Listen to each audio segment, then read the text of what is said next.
Of course the world ends. You did it to us.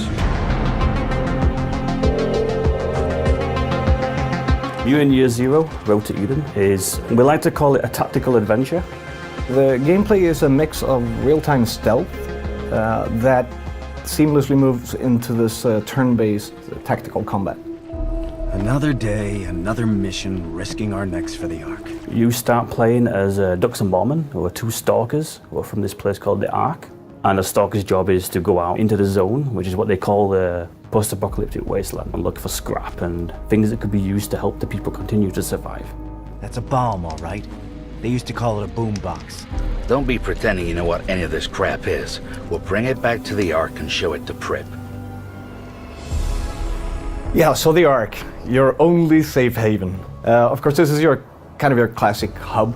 It's the place where you live. It's like a collection of mutants who have come together. What it does for our mutants in this game is that you can go back there to upgrade your weapons. Anything from more grenade damage, to unlocking extra equipment slots, to even getting a discount in the shop. And then of course you have the Elder, the mysterious person who keeps giving you small tidbits of maybe what happened before. You know, it's a bit strange how he seems to know a lot more than anybody else about the zone and what goes on. And you unravel his story as well as you play and progress. The story of the video game connects to the pen and paper RPG. It's not one-to-one. I mean, it's a pen and paper RPG. It doesn't have a story, right? It's completely open. But there is a meta plot in the pen and paper, which we are following. But one of the pillars of this game is to explore the world, right? And find out what happened to this world that you're in. And then, very importantly, it's set in a very local environment that we all know, which was one of the things that it was always encouraged in the Mutant pen and paper games, to put this where you live, so you know the area, but now it's 500 years later, or whatever age you think it is.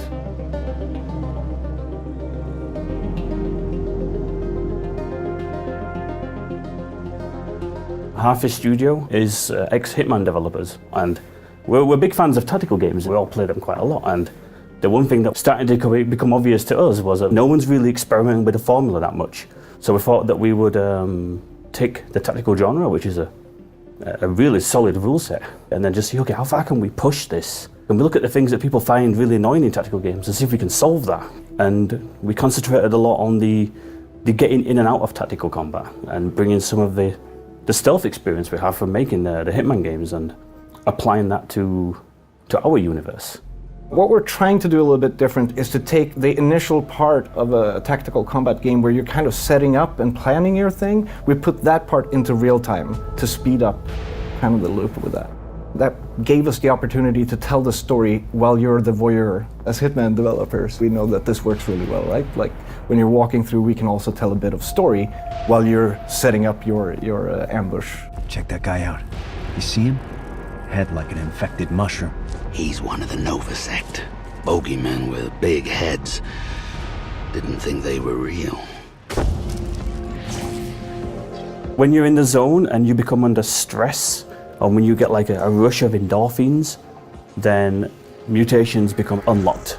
You gain them through experience, very similar to something like a skill tree. However, we allow you to switch. Different combinations of these mutations will allow for different types of benefits.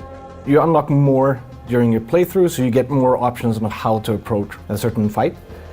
But you also meet new mutants that you recruit, and they all have a few mutations that are specific to them. But we're not going to give up all their gameplay. We want some surprises.